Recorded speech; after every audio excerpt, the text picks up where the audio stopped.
દરેક દિવસ કંઈ ને કંઈ ઉત્સવથી યુક્ત છે.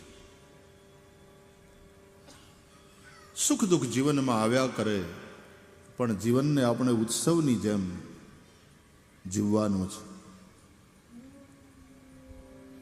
ભગવાનમાં ભરોસો,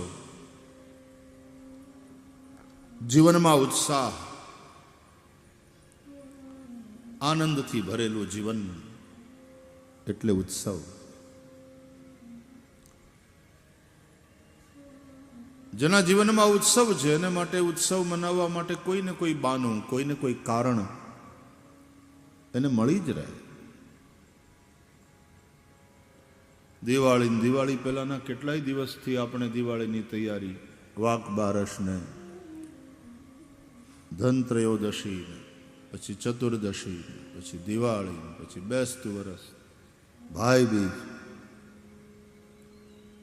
આમ તો તમે જુઓ ને આખા વર્ષમાં તો દરેક તિથિઓ કોઈને કોઈ ઉત્સવથી ભરેલી છે. એકમ તો કે બેસતું વરસ, બીજ તો કે ભાઈ બીજ અથવા તો અષાઢી બીજ, તૃતીયા તો કે અખાત ત્રીજ, ચતુર્થી તો ગણેશ ચોથ, પાંચમ તો કે નાગ પાંચમ કે ઋષિ પંચમી, ષષ્ઠી રાંધણ છઠ, નારાયણ ષષ્ઠી, સપ્તમી શીતળા સાતમ, રથ સપ્તમી, અષ્ટમી તો જન્માષ્ટમી તો સૌથી મોટી, રાધાષ્ટમી, રાધાજીનું પ્રાગટ્ય પણ અષ્ટમીના દિવસે, નવમી તો કે રામનવમી,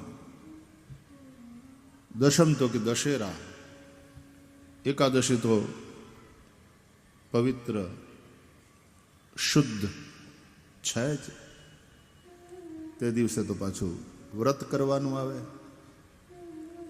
દ્વાદશી તો કે વામન દ્વાદશી, અથવા તો એકાદશીની હારોહાર આપણે ગીતા જયંતિ એ પણ મનાવીએ. દ્વાદશી તો કે વામન દ્વાદશી. બારસનું બહુ મહત્વ છે આપણી સંસ્કૃતિમાં. તેરસ તો શુભ ગણાય, તેરસ અને ત્રીજ ને તેરસ એનો બહુ મહિમા. ધનતેરસ. ચતુર્દશી તો કે અનંત ચતુર્દશી, તો નૃસિંહ જયંતિ. પૂનમ તો કે શરદ પૂનમ, બુદ્ધ પૂર્ણિમા, વૈશાખી પૂર્ણિમા, અને અમાવસ તો દિવાળી. कोई तिथि बाकी नहीं उत्सव वगैरह. हर तिथि का अपना महत्व है. એટલે દરેક દિવસ શુભ જ છે. તમે સવારના ઉઠો ત્યારથી ભગવાનનું સ્મરણ કરો, ભગવાનને યાદ કરતા કરતા ઉઠો. વહેલી સવાર ભગવાનનું સ્મરણ કરવા માટે, ભગવાનને યાદ કરવા માટે. અંગ્રેજીમાં એ કહે છે, start your day with God. Fill your day with God and end your day with God. સ્મરણથી દિવસની શરૂઆત કરો. પ્રાતઃ સ્મરામિ હૃદિ સંસ્ફુરદાત્મ તત્વમ.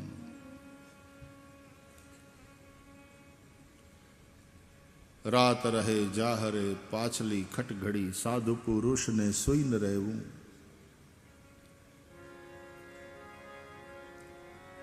એક તું એમ કેવું, તુહી સમરવા શ્રી હરિ. નિદ્રાને પરહરિ, સમરવા શ્રી હરિ. અને એક તું એમ કહેવું.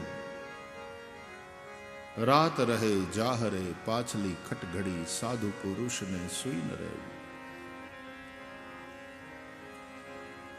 ઈશ્વરના સ્મરણથી જ્યારે આપણે દિવસ આપણો શરૂ કરીએ છીએ ત્યારે શુભ પણ થાય છે અને લાભ પણ મળે.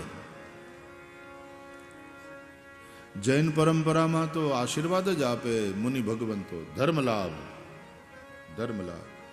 એ વોરવા આવે ને તો ધર્મ લાભ. આપણે બ્રાહ્મણો આવે દયા પ્રભુની, સાધુ આવે તો આહાલ્ય આપણે કંઈક ને કંઈક આપીએ. બ્રાહ્મણો સ્વસ્તિ રસ્તુ એમ કહીને આશીર્વાદ આપે, અને મુનિ ભગવંતો વરવા આવે તો એ પાછા ધર્મ લાભ એ જ આશીર્વાદ આપે. બધાય લાભ શુભ નથી હોતા, પણ શુભ હોય એવો લાભ અમને થાય એવી ભગવાનને પ્રાર્થના. જે શુભ હોય, કલ્યાણકારી હોય એવો લાભ.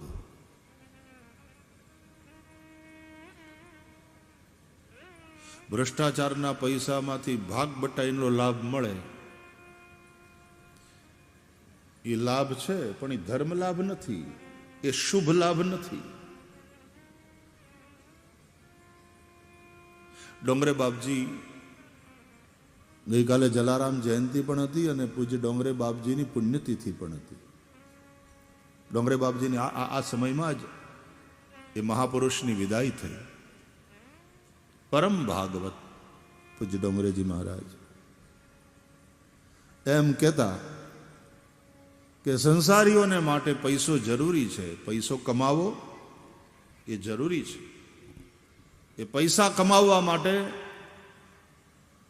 પુરુષાર્થ જરૂર કરો, પણ પાપ શું કામ કરો છો?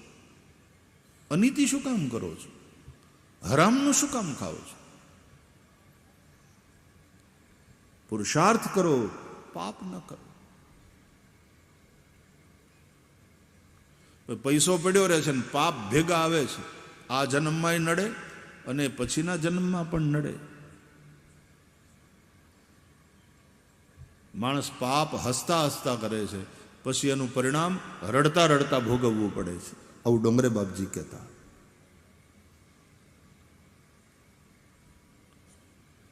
પુરુષાર્થ કરો. 4 પુરુષાર્થમાં પહેલા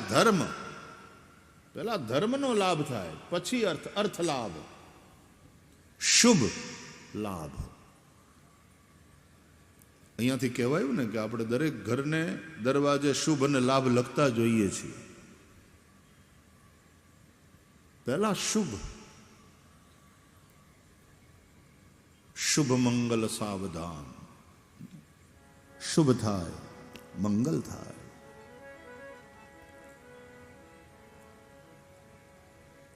તો ધર્મ, પછી અર્થ. ધર્મપૂર્વક અર્થ એટલે પૈસા કમાવાના છે. પછી કામ. ગૃહસ્થીએ કામ પુરુષાર્થનો પણ એનું સંપાદન કરવાનું છે. પ્રજોત્પત્તિ દ્વારા પોતાના વંશની વૃદ્ધિ કરવાની છે. અને એ રીતે અર્થ એટલે ધન, પૈસો કમાવાનો છે. એ રીતે ધર્મને પૂછી પૂછીને કામ અને સંસાર ભોગવવાનો છે કે તમારા મોક્ષમાં ક્યાંય બાધા ઉત્પન્ન ન થાય, તમારી મુક્તિની આડું કાંઈ ના આવે. એટલે પહેલા ધર્મ અને છેલ્લે મોક્ષ, અર્થ અને કામને વચ્ચે રાખ્યા છે. અર્થ અને કામની નદી એ ધર્મ અને મોક્ષના કિનારાની મર્યાદામાં વહે. કળિયુગમાં માણસનું જીવન અર્થ અને કામની આજુબાજુ જ તે ભટકે છે. ધર્મ જીવનમાં ન રહે અને મોક્ષની માણસને ફિકર ન રહે તો ધર્મ અને મોક્ષ વગરના અર્થ અને કામ પતન નોતરે છે, પાપ કરાવે છે. તમે જોજો, જેટલા અપરાધો થાય છે સંસારમાં એ બધા કાં અર્થ માટે થાય છે અને કાં કામને કારણે થાય છે. કાં આર્થિક ગોટાળા હોય અને કાં બલાત્કાર, જ્ઞાન તેને છેડવતી ને એ બધું હોય. કાં બીજાને નુકસાન કરે એ રીતે બલાત્કાર ઇત્યાદિ અને જેલમાં જાય, કાં પોતાને નુકસાન કરે એટલા અસંયમપૂર્વક કામને ભોગવે. ડોંગરે બાપજી કહેતા, પતિ અને પત્ની અનેકમાં ભટકતા કામને પોતાના એક પાત્રમાં ધર્મપૂર્વક કેન્દ્રિત કરી અને પછી ધીમે ધીમે એના ઉપર વિજય પ્રાપ્ત કરે. આ માટે લગ્ન સંસ્થા છે. એટલા માટે લગ્ન સંસ્થા છે, એટલા માટે ગૃહસ્થાશ્રમમાં પ્રવેશ કરવાનો હોય છે. ધીરે ધીરે કામ ઉપર વિજય પ્રાપ્ત કરવાનો. ભગવદ્ ગીતામાં કામને બહુ મોટો શત્રુ કહ્યો છે ભગવાન. જહિ શત્રુમ મહાબાહો કામરૂપમ દુરાસદમ. કામથી જ ક્રોધ અને લોભ ઉત્પન્ન થાય છે. કામાત ક્રોધો વિજાયતે. કામનાની પૂર્તિમાં બાધા ઉત્પન્ન થાય, વિઘ્ન આવે તો ક્રોધ, અને કામનાની પૂર્તિ થઈ ગઈ તો લોભ. શ્રીમદ ભાગવતના 9મ સ્કંદમાં રાજા યયાતિ બહુ કામ વિષય ભોગ ભોગવ્યા, તોય શાંતિ ન થઈ, અકાળે વૃદ્ધ થયા. પોતાના દીકરાની જવાની લઈને કામ ભોગવ્યા, વિષય ભોગવ્યા, તોય સંતોષ ન થયો. અંતે રાજા યયાતિએ કહ્યું, ન જાતુ કામઃ કામાનામ ઉપભોગેન શામ્યતિ હવિષા કૃષ્ણવર્તમેવ ભૂય એવાભિવર્ધતે. અગ્નિમાં તમે આહુતિ આપો તો એનાથી અગ્નિ ન શાંત થશે ન તૃપ્ત થશે. તમે હોમતા જ જાઓ, આહુતિ આપતા જ જાઓ, અગ્નિ પ્રજ્વલિત ખાતો જાય. તમે જે આપતા જાઓ એનું પેટ ન ભરાય. એટલે એને મહાશન કહે છે. કામ ક્રોધ લોભને મહાશન, મહાપાપમાં વિદ્યેન મિહ વૈરિણમ, એટલે એને શત્રુ માનો. આપણે તો મગનલાલ છગનલાલને શત્રુ માનીએ છીએ, એની સાથે લડીએ છીએ. અરે ભાઈ, આંતરિક જે શત્રુ છે કામ ક્રોધ લોભ, એનું પેટ ભરાતું નથી, મહાપાપી છે આ. રામચરિતમાનસમાં કહે છે, તાત અતિની અતિ પ્રબલ ખલ કામ ક્રોધ અરુ લોભ મુનિ વિજ્ઞાન ધામ મહ કરહી નિમિષ મહુ છોભ. આ શત્રુ છે.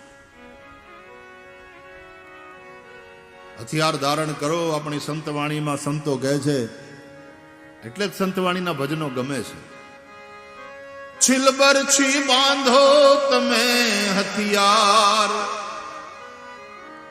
સાધુ ભાઈ એ જી છિલબર છી બાંધો તમે હથિયાર, અને ભાઈ રે માહલાથી તમે યુદ્ધ લડો. એ જી ભાઈ રે માહલાથી તમે યુદ્ધ લડો.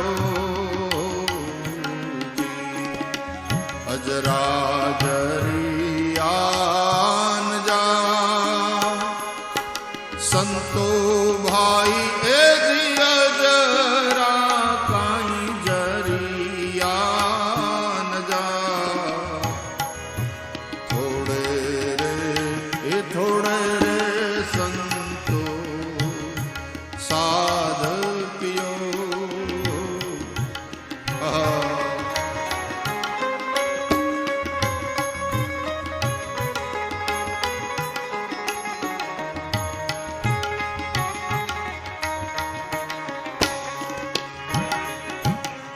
ચડવું છે